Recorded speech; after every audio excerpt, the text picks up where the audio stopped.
ابن خلدون نے لکھا ہے کہ شیر قریب آیا اور پاؤں چاٹنے لگا، بظاہر یہ کہنے لگا اگر تو ان کا غلام ہے تو میں تو ان کے غلاموں کا غلام ہوں، اور جانور غلامی کرتے تھے کبھی تیری۔ دریائے قلزم کے کنارے پر صحابہ کرام رضوان اللہ تعالی علیہ مجمعین کی جماعت کھڑی ہے، دریا میں طغیانی ہے، سیلاب ہے۔ حضرت سعد ابی وقاص رضی اللہ تعالی عنہ امیر لشکر ہیں، قیادت ہے۔ دو چار صحابہ کرام گئے حضرت سعد کو جا کے کہنے لگے سعد کمال ہے یار، موسیٰ علیہ السلام کے غلاموں کو اسی دریا نے سڑکیں بنا کے دی اور ہم غلام ہیں محمد عربی صلی اللہ علیہ وسلم کے، اور ہم کھڑے ہوئے دریا کا منہ دیکھ رہے۔ علماء کرام نے لکھا ہے، تاریخ شاہد ہے، حضرت سعد نے یہ جواب نہیں دیا کہ بھئی وہ نبی تھے، میں امتی ہوں، حضور صلی اللہ علیہ وسلم کا غلام ہوں۔ دریا کے کنارے پر کھڑے ہو گئے حضرت سعد، آواز لگائی یا ایھا البحر، اور دریا ہم غلام ہیں محمد عربی صلی اللہ تعالی علیہ وسلم کے، اور دین کی اشاعت کے لیے جا رہے ہیں، جہاد فی سبیل اللہ کے لیے چلے ہیں، تؤمنون باللہ ورسولہ وتجاہدون فی سبیل اللہ، اللہ کی راہ میں جہاد کے لیے چلے ہیں، تیرا نام بلند کرنے چلے ہیں، کفر کو مٹانے چلے ہیں، شرک کو مٹانے چلے ہیں، تیری توحید کا جھنڈا بلند کرنے چلے ہیں۔ وہ سڑکیں بن گئی،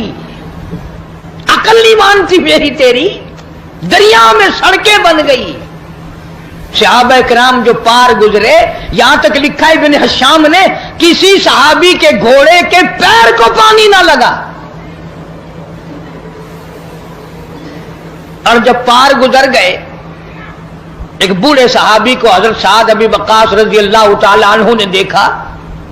پرلے کنارے پہ بیٹھا ہوا صحابی بوڑھا ہے، رو رہا ہے، فرمایا ما تبکی یا ایھا الشیخ،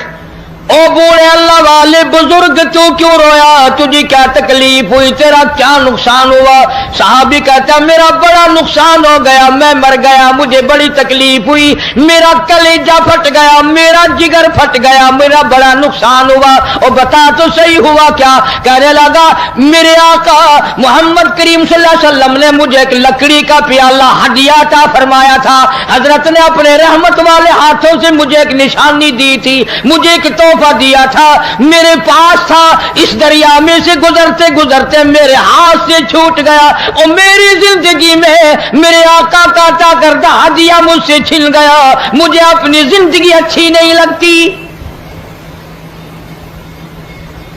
میں مر جاتا، میرا پیالہ نہیں حضور کریم صلی اللہ علیہ وسلم کے رحمت والے ہاتھوں سے مجھے ملا، اور دنیا ہی میں مجھ سے پیالہ چھن گیا۔ ہوں جو تساں حضرات دے وچوں اٹھا کوئی ہووے نا تو آکھیا او میاں صبر کر، صبر دا پھل بہت میٹھا ہے، صبر چنگی سے جتنے دہاڑے تیرے نصیباں وچ ہے تو ورتیا، ہن گیا بس پانی بھی چلا گیا، ہن کیا ہو گیا، اور پیالے سے بڑے پیالے مل جائیں گے، اپنے اپنے یقین کی بات ہے۔ سعد ابی وقاص رضی اللہ تعالیٰ عنہ کھڑے ہو گئے، دریا کو خطاب کر کے فرمایا اور دریا ہم غلام ہیں محمد عربی صلی اللہ تعالی علیہ وسلم کے، اور ایک اللہ والا رو رہا ہے، میں اس کا رونا برداشت نہیں کر سکتا، وہ لکڑی کا پیالہ میں تجھے حکم دیتا ہوں جلدی واپس کر۔